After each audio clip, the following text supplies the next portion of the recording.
Ladies and gentlemen, you are not ready for what I'm about to tell you. Because the prison walls that were supposed to keep things under control just turned into the set of the wildest, bloodiest reality show you've never seen on Netflix. Minutes, yes, minutes, after Lil Durk was handed the ultimate sentence in Vaughn's murder case, the calm, cold courtroom energy turned into a war zone inside the prison. I'm talking fists flying, shanks flashing, and a roar so loud it could have been the opening act for a Kanye West concert gone wrong. Now ask yourself, how does a man go from smirking in front of a judge to fighting for his life in less than the time it takes to heat up instant noodles? Coincidence? Or was this attack planned, orchestrated, and greenlit by people who wanted Durk gone before he could even process the words death penalty?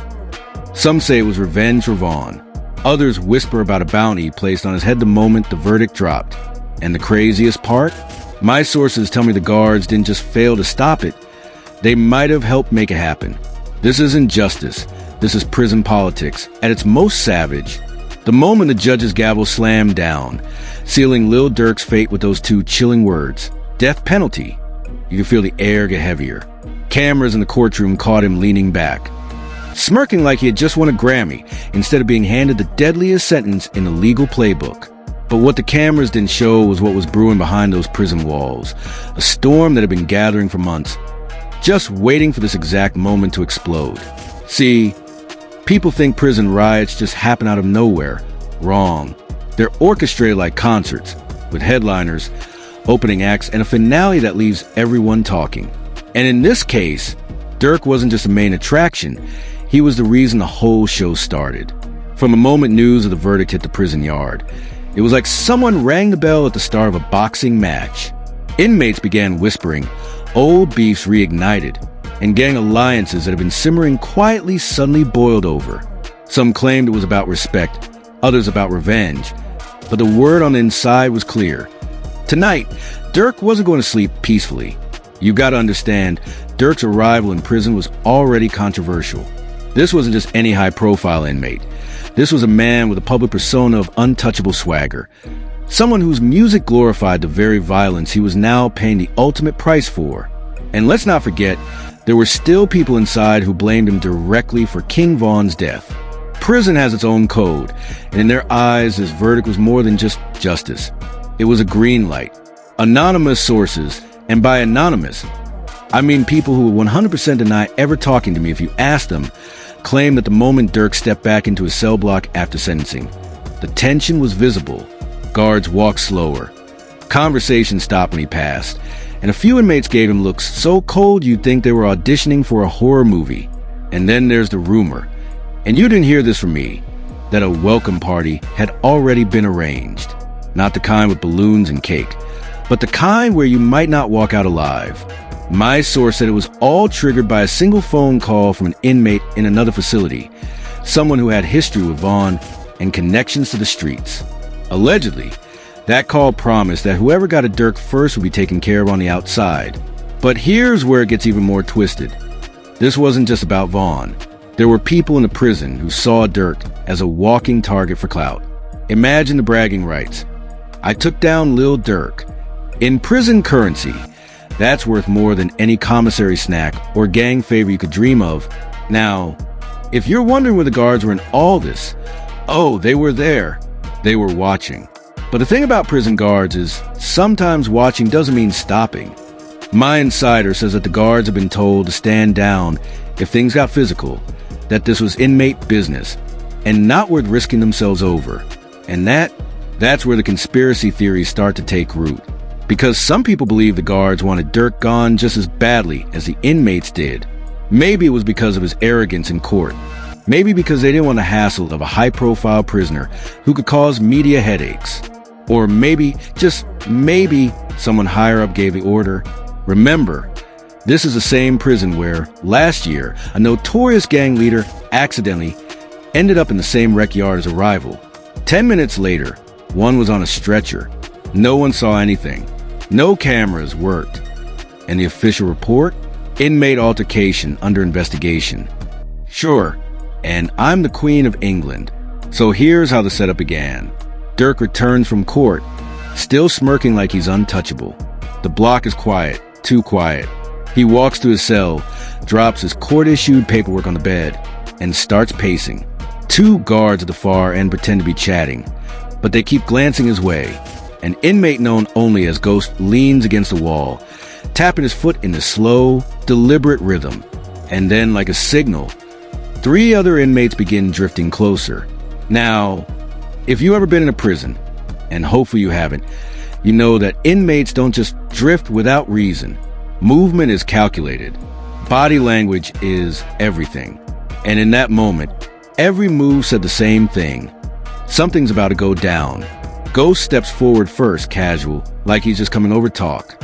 But the words out of his mouth aren't friendly. According to a source who overheard it, Ghost said, "That smirk ain't gonna save you here, rapper boy."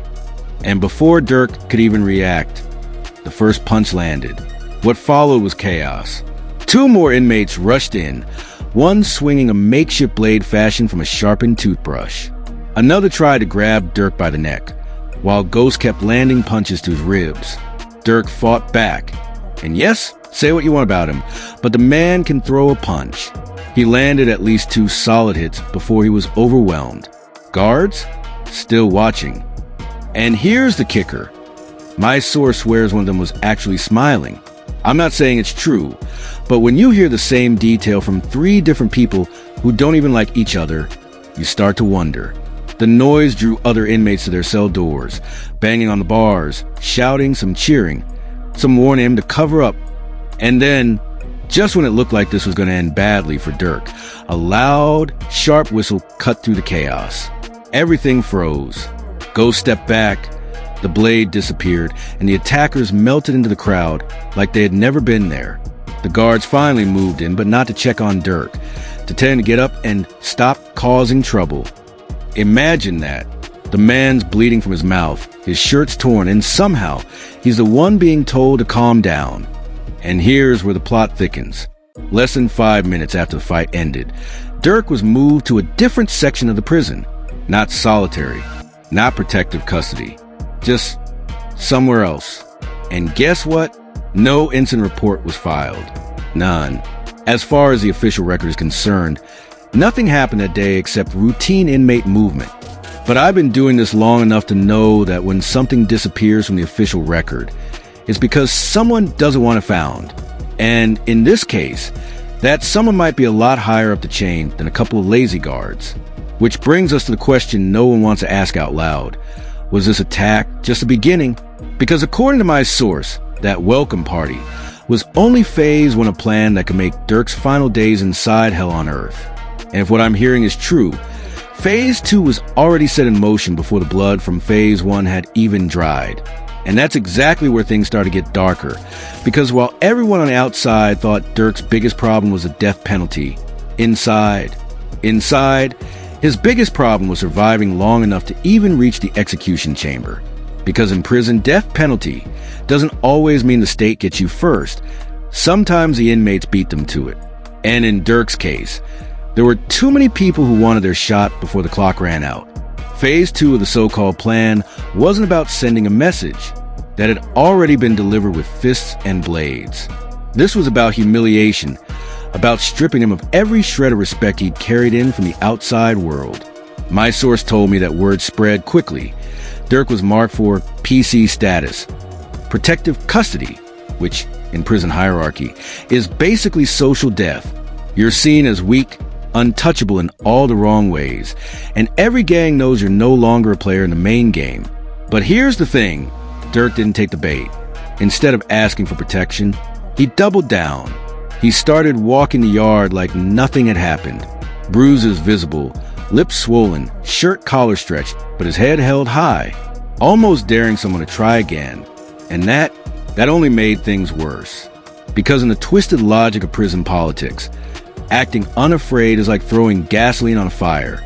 Now, it wasn't just the ones with personal grudges. It was guys who just wanted to prove they could take down the fearless rapper. And if you think that didn't make the prison staff nervous, think again. You could see it in their eyes, a mix of annoyance and anticipation, like they knew another explosion was coming, but they weren't in a rush to stop it. One anonymous guard, we'll call him Red, told me over the phone that by the second day after the verdict, bets were already being placed in the staff lounge about how long Durk would last.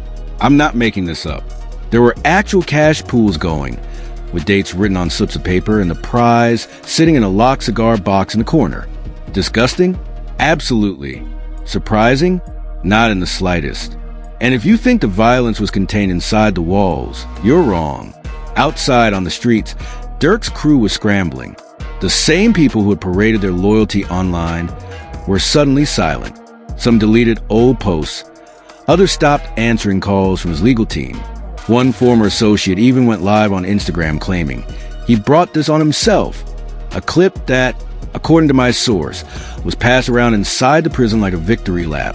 But let's rewind for a second, because you need to understand how deep this vendetta went. Months before the trial even started, there had been whispers that Durk was papered. Prison slang for having snitched, whether true or not.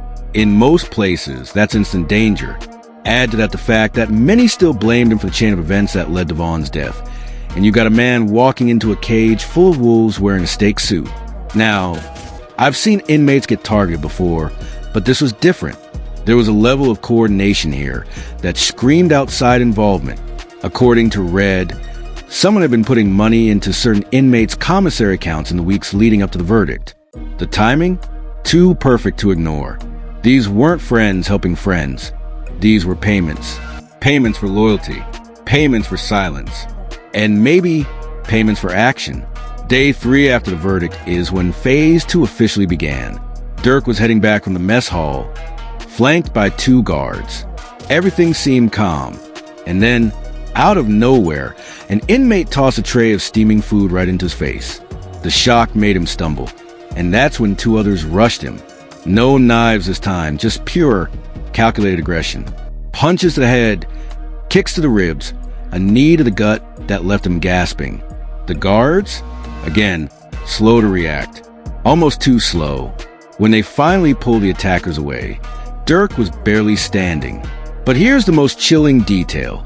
As they dragged him toward the infirmary, one of the attackers was overheard saying, "Next time, we finish it." And if you're wondering whether the prison investigated, don't make me laugh. The official report? Inmate altercation over spilled food. No mention of the previous incident. No connection made. It was almost like they wanted to erase the pattern before anyone outside caught on. Meanwhile, in the outside world, fans were losing their minds. Hashtags demanding justice for Durk started trending. But just as quickly, a counterwave of posts popped up. People celebrating the attacks, calling it street karma. Twitter threads dissected his old lyrics, quoting lines about betrayal and revenge, then linking them to his current situation. Even TikTok got on it, with users making parody skits of Durk getting checked in prison. The line between news and entertainment had blurred completely. Inside, though, the mood was far from comedic. My source says Durk was given a new cellmate after the second attack. A quiet, older man doing life without parole for triple homicide. On the surface, it looked like a safety move. In reality, people suspected this man was planted there to keep tabs on Durk, or worse. The guy had connections to multiple gangs and a reputation for being a clean-up man. In prison, that term doesn't mean janitor. By the end of the first week, Durk's legal team was pushing for him to be transferred. They argued that his high profile made him a target and that the prison wasn't taking adequate measures to protect him. But transfers take time Durk might not have had, especially with Phase 3 of the plan looming. Here's the bombshell my source dropped. Phase 3 wasn't going to be a fight. It wasn't going to be a stabbing. It was going to be something quieter, harder to trace, a medical incident in prison. That can mean anything from food poisoning to a conveniently timed overdose. And according to whispers, the setup for that had already started. Certain kitchen workers have been asking suspicious questions about Durk's meal preferences. Others notice a sudden change in the cleaning crew assigned to his block. Too many small shifts happening too close together. When I pressed Red about it, he went silent for a full 30 seconds before saying, "If I were him, I wouldn't eat anything I didn't open myself." That's not something a guard says lightly. So while the outside world debated whether Durk deserved the death penalty, the inside world was asking a different question. Would he even live long enough to face it? Because if my sources are right, the ones running this plan weren't interested in letting the state have the final say. They wanted the story to end their way. And the craziest part? According to one anonymous inmate letter I received, the riot that would follow Phase 3 was already being planned. Not just a small scuffle, a full-blown, block-wide eruption that would distract from whatever happened to Durk. In other words, cover for the final act. Which leads us straight into the night everything boiled over. When the whispers turned into shouts, the tension turned into chaos, and the prison became a war zone. Forget the slow burn tension of the days before. This was an explosion. Sirens blaring. Boots pounding against concrete. The smell of pepper spray already thick in the air before most inmates even knew what was happening. And at the center of it all, Lil Durk, backed into a corner of the yard with nowhere to run. It started with shouts. Not the usual back and forth you hear in a place like this. These were guttural, raw, the kind that make your spine tighten. Fists started pounding on the metal tables, a sound like distant thunder rolling across the yard. Then came the first punch, thrown not at Durk, but between two other inmates. A distraction. Within seconds, it was chaos. Guards tried to form a line, but they were outnumbered before they even stepped in. Inmates surged forward.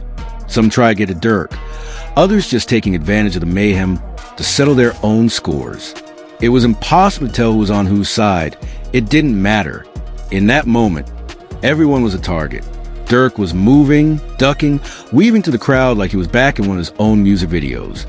Only this time there was no retake, no security detail to pull him out. He caught sight of Ghost. Yes, the same Ghost in the first attack, coming toward her with that same slow, deliberate walk. Only now, Ghost had something in his hand. The weapon was crude but deadly. A piece of sharpened metal, wrapped with tape for grip. In prison, they call it a bone crusher. Durk knew what that meant. One hit, and you're not walking away. He backed up, trying to keep distance, but the crowd closed him like a funnel. Here's where things get really suspicious.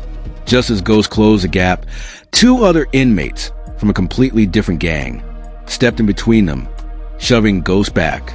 They didn't do it to save Durk out of kindness. No, this was about control. The fight for who got to take him down had turned into its own power struggle. While those three went at it, Durk slipped toward the fence, looking for an opening.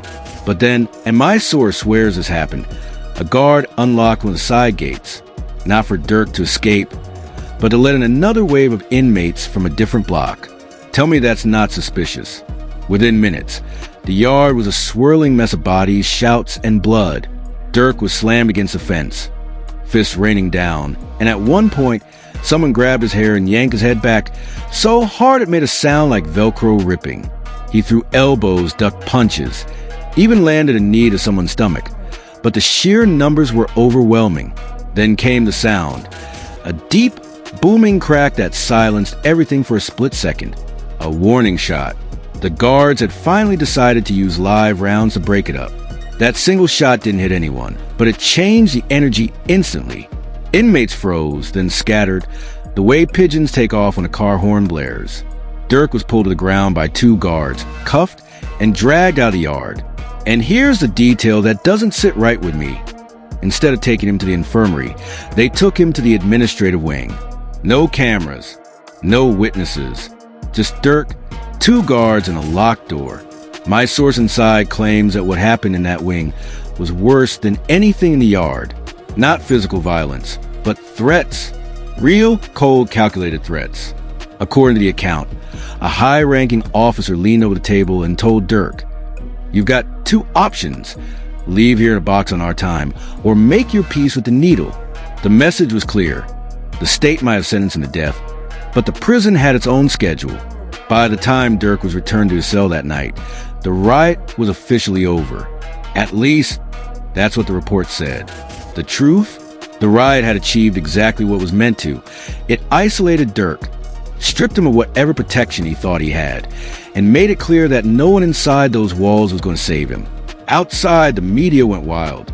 News outlets ran blurry footage from contraband cell phones, showing flashes of Durk in the chaos, his white shirt streaked with red, his face twisted in pain and fury. Social media split into two camps again. Hashtag Free Durk started trending alongside hashtag Durk got what he deserved. Everyone had an opinion, and no one had the full story. But let's not forget, Phase 3 wasn't about the riot. The riot was cover. My source says that while the yard descended into madness, something else happened in the kitchen. A certain tray, marked for Durk, was prepared with a little extra ingredient. And I'm not talking about seasoning. The kind of extra that doesn't show up in a standard toxicology test, unless you know exactly what to look for. The problem for whoever planned it? Durk never ate that meal. Whether it was luck, instinct, or just stubbornness, he refused the tray when it finally made its way to his cell. He asked for sealed items instead, packaged snacks from the commissary. It was the first smart move he'd made since stepping into that place. Of course, the kitchen crew wasn't happy. Rumor has it the inmate responsible for prepping the tray was furious, saying, "We had one shot." And that one shot had just slipped away. But in prison, patience isn't a virtue, it's a necessity. If they couldn't get him that day, there was always tomorrow. Meanwhile, Durk's lawyers doubled down on their transfer request, citing the riot as undeniable proof that his life was in danger. The prison's official stance? Mr. Banks was not the target of any coordinated action. Sure, and my goldfish can drive a car. Still, the pressure was mounting. Outside activists started calling for federal oversight, alleging that the prison was intentionally allowing, if not facilitating, violence against high-profile inmates. A senator even made a statement, saying, "Every individual, regardless of their crimes, is entitled to safety while in state custody." Noble words, but words don't stop knives. Inside, Durk's reality was simpler. Survive the night, then survive the next one. He started sleeping in shifts, one eye open back against the wall. His cellmate, the quiet lifer, remained unreadable, sometimes helpful, sometimes staring at Durk with a look that could mean anything. And so the days crawled by, each one feeling like it could be the last. The verdict had sealed his fate in the eyes of the law. But in the eyes of the prison, that fate could be sped up at any moment. Whether by riot, by blade, or by something slipped into his food, the end was always a possibility lingering in the air. Which brings us to the question I've been asking since this story started. Will Lil Durk ever make it to the execution chamber, or will the prison politics, the grudges, and the payback culture take him out first? Because from everything my sources have told me, one thing is certain. The fight isn't over. Not by a long shot. And that, my friends, is where we leave Lil Durk. For now, bruised, battered, and trapped in a system that seems less interested in justice and more obsessed with playing executioner on its own schedule. The judge may have pronounced the death penalty, but inside those walls, the real sentence is survival, and every day is another roll of the dice. So, I have to ask you, do you honestly believe Durk will live long enough to face the needle? Or are we looking at another so-called mysterious prison death that gets swept under the rug with a one-line press release? Because if history has taught us anything, it's that high-profile inmates don't just pass away quietly. There's always more to the story. Always. And what about those guards? Were they just incompetent, or were they part of the script? The unlocked gate, the delayed response, the smug looks, is it all coincidence, or are we watching a carefully choreographed takedown? The kind of takedown that sends a message to anyone else who thinks they can walk into prison with a smirk and walk out alive. Now it's your turn. Drop your thoughts in the comments. Do you think Durk's enemies inside will strike again? Was a riot a spontaneous eruption, or was it cover for something far deadlier? And most importantly, if you were in his shoes, what would you do to survive? Don't just watch the story, be part of it. Hit that like button if you want the unfiltered truth the mainstream won't touch. Smash subscribe so you never miss the next explosive update. And share this with someone who still thinks prison is just doing time. Trust me, after this, you'll never look at it the same way again. Because here at Celebrity Press, the truth isn't just told, it's exposed.